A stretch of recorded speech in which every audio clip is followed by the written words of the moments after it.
Gracias por continuar con nosotros. Estamos conversando con miembros del sector privado, de representantes de gremiales del sector privado, sobre el tema de la toma de posesión, los discursos que dio el presidente Sánchez Serén ese día, las posibilidades de acuerdos con el sector privado también. Usted decíamos, dio dos discursos, uno para todos nosotros, digamos, en el sentido de que fue una cadena nacional y que lo vimos todos por ahí, y otro en la plaza pública, ¿verdad? Y como que el otro, yo no lo escuché, pero por los comentarios que he logrado recabar, fue como mucho más beligerante, ¿verdad? Que lo que fue el otro, que fue más conciliador. Entonces, la pregunta es, ¿cuál va a ser el verdadero sentido del gobierno? O sea, ¿va a ser el de el CIFCO o el de la plaza pública? A ver cómo van a poder conciliar eso. Y le agrego el hecho de que el primer tema por el que se comienza es por un tema fiscal, ¿verdad? Y un tema puramente tributario, ¿verdad? O sea, de más impuestos. Como que no es la forma de comenzar, ¿verdad? O sea, como que hubiera habido otros temas tal vez más fáciles por donde haber comenzado. Pero ¿cómo lo interpretas?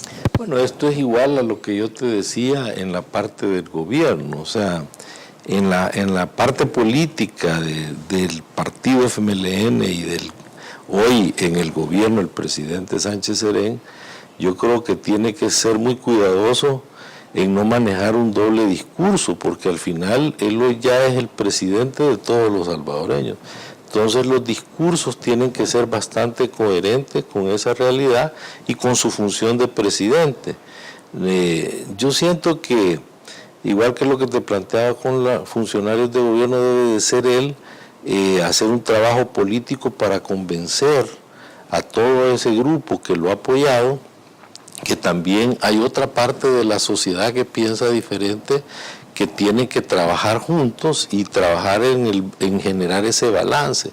Si se van manejando dobles discursos, yo creo que eso va a ser muy difícil.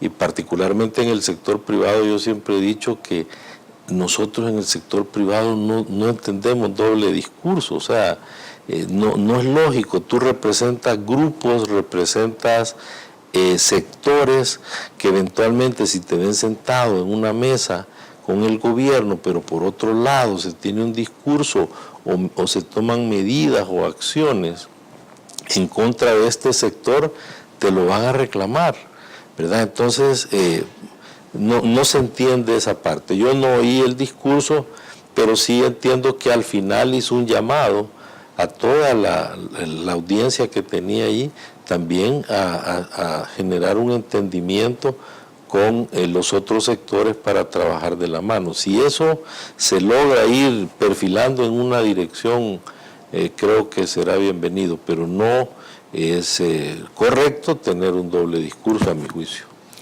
Los dos elementos de gobierno, te lo agrego aquí nada más, iniciales han sido el ingreso a Petrocaribe y ya venir más en forma el gobierno a decir sí quiero la reforma tributaria, porque hasta antes de la toma de posesión era bueno, esto era del gobierno del presidente Funes, pero hoy sí ya dijo sí quiero ir adelante con esto. Esos dos mensajes más lo demás, ¿cómo lo interpretas? Bueno, yo lamentablemente no vi el discurso de la plaza, pero lo que sí escuché, que el secretario general del partido, Eduardo González, hizo un llamado a todas las bases del partido a que dejaran gobernar al presidente Salvador Sánchez Serén. Y eso creo que es bueno, porque al final todos debemos de entender que es el presidente de todos y por él debe poner a El Salvador como la prioridad, ¿verdad? Independientemente de los colores políticos. Y yo creo que el presidente en su mensaje comenzó diciendo y habló muchísimo sobre el tema de tratar de ser transparente, de buscar la austeridad, y yo creo que ese es un mensaje importantísimo para que permee dentro de todo su gobierno. O sea, que él dé el ejemplo de austeridad, de transparencia, y estos temas son importantísimos para tratar de hacer un buen gobierno, porque creo que es el primer paso que hay que dar. Y en ese sentido, el hecho de, cuando habla de transparencia, por ejemplo, que toda la información pública, todos los salvadoreños tengamos acceso a ella, es un tema importantísimo, ¿verdad? En el tema de la austeridad, reducir todos esos gastos innecesarios en publicidad, en viajes, en vehículos, y eso puede ser un impacto positivo también para las finanzas del Estado. Entonces yo creo que si él da el ejemplo, obviamente todo su gabinete de gobierno tiene que comportarse con las directrices que él dé, y yo creo que eso es importante en reducir el gasto corriente, por ejemplo. Y obviamente, cuando entramos a tu segunda pregunta, el tema Petrocaribe creo que por lo menos le da más transparencia a este ingreso, digamos, o a esta importación que se quiere hacer de petróleo en nuestro país. Lo importante es que todavía no están claras muchas formas de cómo operar. Yo creo que lo importante en esto es ser transparente, comunicar y que se vea un beneficio para todos los salvadoreños, no para un grupo, ¿verdad? Primero. Segundo, en el tema de las reformas tributarias, yo creo que más que querer ellos nuevos impuestos, quieren una salida a su problema de flujo, ¿verdad?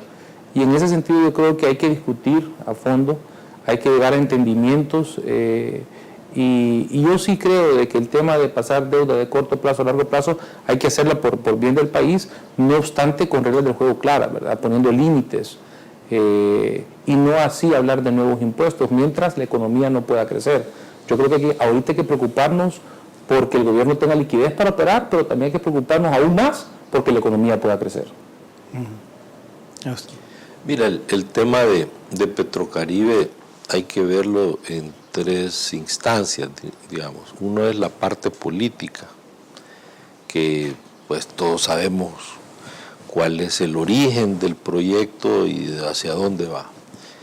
Pero yo, digamos, en la parte financiera que puede generar un beneficio posible al país por los créditos blandos, pues hay que discutirla y hay que ver las condiciones que eso trae y cuáles son las implicaciones para el país de entrar a esto. Pero yo el otro día discutía la parte operativa de eso, porque se habla que es un mecanismo para generar como una especie de trueque, ¿verdad? Donde tú vas a recibir petróleo y vas a tener la posibilidad de exportar hacia el sur una serie de productos. Si eso se diera, que bueno, eso hay que verlo como un proyecto más o un mercado más. La gran preocupación que a mí se me genera en eso es que se vaya a concentrar todo el esfuerzo hacia eso y descuidemos el resto. De hecho, los funcionarios tienen ciertas limitaciones y ciertas capacidades ya para estar atendiendo todos los tratados de libre comercio que se han suscrito, las reglas con que estos operan, está a veces siendo difícil administrarlas, y además el país no está preparado en infraestructura, logística, costos, competitividad, que se ha perdido y se ha dicho mucho al respecto. Entonces, si uno ve las cifras de las exportaciones del país, tú puedes ver que el 45% de las exportaciones van a los Estados Unidos, el 40% va a Centroamérica, que es quizás nuestro mercado más natural, el 4% va a Europa, que ojalá se potenciara con el nuevo acuerdo de asociación, y el 11% va al resto del mundo, incluyendo Latinoamérica, que no estaba considerado en los otros.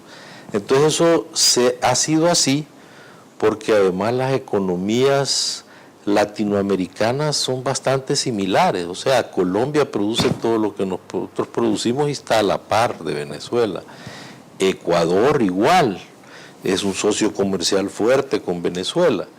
Entonces la preocupación que yo tendría es en la parte operativa para que esto se dinamice y que tú puedas producir a costos competitivos para exportar. Ahora, el arreglo que se haga dentro de todo eso tiene mucho que ver, ¿verdad? Cómo es la operación, le vas a vender a una empresa local para que ella exporte, pero todo eso hay que considerarlo para que realmente tenga el efecto, si es que lo van a hacer, como se está planteando.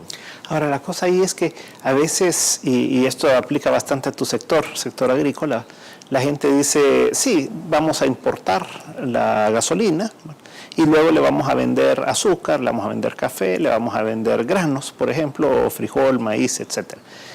Pero como que fuera el gobierno el dueño de toda la producción, ¿verdad? Y entonces el gobierno va a ser el dueño de la importación en este caso y del préstamo que va a quedar, y el gobierno va a ser el que pero el que produce es una persona individual, y eso además, si se exporta demasiado, va a generar incrementos de precios internos también. ¿Cómo se puede compatibilizar eso si estamos hablando de una factura petrolera de $2.000 millones en el año? Pero el sector agrícola no es de ese tamaño en su totalidad, pues, o más o menos en su totalidad de ese tamaño, ¿no? Sí, ahí es donde está el problema. O sea, hay que tener esos cuidados. Te voy a dar un ejemplo. En Nicaragua, parte del problema que tenemos de frijol acá es porque Nicaragua transformó su producción de frijol, que antes era más frijol rojo, a frijol negro, precisamente para exportar ese frijol a Venezuela, que ya son grandes consumidores de frijol negro. Entonces hoy no hay la disponibilidad que había antes en la región de frijol rojo, y eso nos está impactando a todos. A Guatemala menos, porque ellos sí consumen frijol negro, pero en Honduras, El Salvador y Costa Rica consumimos más frijol rojo. Entonces, lo que tú dices, esto es de balances también, ¿verdad? Cómo manejar un proyecto de exportación sin afectar la producción nacional. O se te puede dar el caso inverso, que tú proyectes o hagas un programa de estos enfocado en un sector y de repente no lo pudiste exportar por A o B razones, porque las condiciones sanitarias del producto no se adecuaron o allá no te lo permitieron, y entonces el producto se queda aquí, y entonces te genera un efecto de presión sobre el mercado que no existe. Entonces afectas al productor porque los precios se deprimen.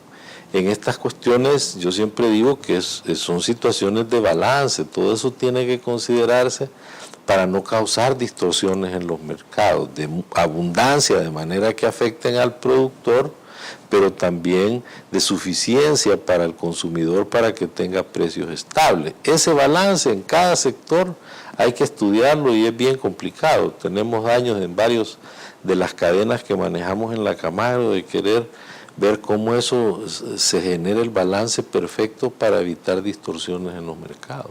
Okay. Vamos a un corte comercial y a la vuelta continuamos un poco profundizando en Petrocaribe, ¿verdad?